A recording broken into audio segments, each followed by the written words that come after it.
E aí, galera que acompanha o Grande Prêmio, tudo certo com vocês? Eu sou o João Pedro Nascimento, como você já sabe, estou até vendo aqui pelo meu fundo, sou o comentarista da Fórmula E aqui no Grande Prêmio e a gente vai conversar um pouquinho nesses próximos minutos sobre Filipe Drugovich, que vai pilotar o carro da Mahindra na ausência de Nick De Vries lá no EP de Berlim, que se choca com as 6 horas de São Paulo. Vai ser o terceiro brasileiro na pista, porque Lucas de Grassi é o titular da Lola Yamaha e Sérgio Sete Câmara é uma questão de tempo até ser confirmado oficialmente pela Nissan como substituto de Norman Nato lá na Nissan, porque o Nato, assim como o De Vries, precisa dar prioridade às 6 horas de São Paulo do WEC, então a tendência é de que o francês também fique de fora do fim de semana lá da Alemanha. Lembrando que nesse caso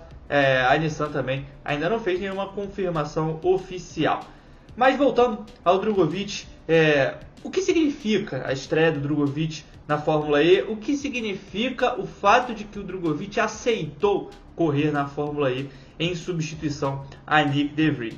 É importante que a gente mencione que ele já trabalhou junto à Maserati em pelo menos 2 oportunidades de treinos livres de novatos, é claro, além dos trabalhos feitos nos bastidores entre ele e a equipe. Ele inclusive liderou um dos treinos da Fórmula E, o outro acabou liderado pelo Robert Schwartzman, num dia que o Drugovich até teve alguns probleminhas também. É um cara que deixou a Maserati bastante feliz com o próprio desempenho, com o que conseguiu mostrar, com o feedback que deu. O teste, o Drugovich inclusive foi escolhido pela Maserati para fazer esse segundo teste, justamente por ser um piloto que já entendia melhor sobre o equipamento e que poderia dar feedback à equipe, que na verdade estava buscando maneiras de melhorar o próprio equipamento, de entender as deficiências do próprio conjunto. Nesse caso, qualquer tempo de pista é válido, e aí você escolhe o novato que você acha que vai te dar o melhor feedback daquilo que ele tem nas mãos e as informações mais completas sobre o que você pode fazer ali no carro. O De Vries não vai estar pela Maserati lá em Berlim, e sim pela Mahindra, que é um carro que vem em franca recuperação na temporada atual. Acho que a gente pode colocar dessa forma, porque há 2 temporadas seria impossível pensar numa Mahindra pontuando, como é o caso atual. Mortara e De Vries, de fato, brigando pelo top 10 de maneira bem mais consistente nas 2 últimas temporadas. Foi uma negação do treino de força Mahindra, que se tornou uma fornecedora, uma fabricante na Fórmula E nessa era de terceira geração. Depois de 2 temporadas, ela conseguiu mexer nesse powertrain, evoluiu da temporada passada para cá sem dúvida nenhuma, e vai dar sim ao Drugovich a possibilidade de pontuar lá na rodada dupla de Berlim. É claro que nos fins de semana de Fórmula E, tudo pode ser muito diferente de uma etapa para outra, tudo pode mudar bastante, porque é uma categoria que a gente sabe que as forças são muito mais niveladas, a ordem de forças não tem uma disparidade tão grande como a gente está acostumado a ver na Fórmula 1 e outras categorias, por exemplo. Ainda que tenha assim a sua ordem de forças, a gente sabe que a Nissan é a montadora que manda na atual temporada, tem levado ali a McLaren a tiracolo, a Porsche é a grande potência desde o início dessa era de terceira geração, junto com a Jaguar, que era até a temporada passada e realmente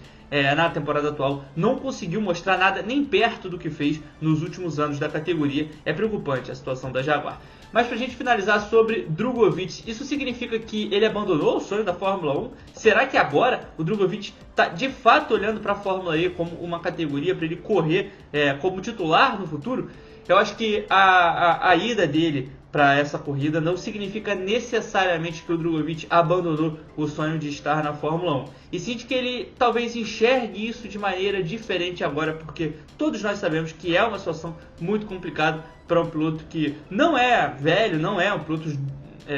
experiente, como a gente diz muitas vezes quando o piloto já está passando ali da casa dos 30, até para não usar a palavra velho em alguns casos específicos, mas o Drugovich ainda tem muita lenha para queimar, um piloto jovem, um piloto que acabou sendo campeão da Fórmula 2 de forma um pouco tardia, e acho que isso também influenciou muito na visão das equipes da Fórmula 1 sobre a possibilidade de colocá-lo lá. Mas ele segue como reserva da Aston Martin na categoria, faz os trabalhos, atua como piloto de desenvolvimento e esteve, inclusive, já em treino livre da Fórmula 1 nessa temporada. Agora vai ter a oportunidade de correr lá na Fórmula E, assim como já disputou as 24 horas de Le Mans do WEC, correu na European Le Mans Series, fez teste na Indy, enfim. O Drugovich já se testou em praticamente todos os carros que a gente pode imaginar. É um cara que continua explorando possibilidades na carreira. A gente já vê isso há alguns anos, então não é uma novidade ver o Drugovich partindo para um novo desafio em 2025. A questão é que esse leque está aumentando cada vez mais e a possibilidade de ter o brasileiro no grid da Fórmula 1, na minha visão, diminuindo a cada ano. É necessário sim olhar para o horizonte, explorar novas possibilidades e principalmente mostrar o próprio trabalho, principalmente para você se colocar ali como a primeira escolha da equipe caso ela precise de um piloto. A Mahindra é uma equipe que tem dois pilotos experientes, com bagagem na Fórmula E, sob contrato, Eduardo Mortara e o Nick De Vries, que inclusive foi campeão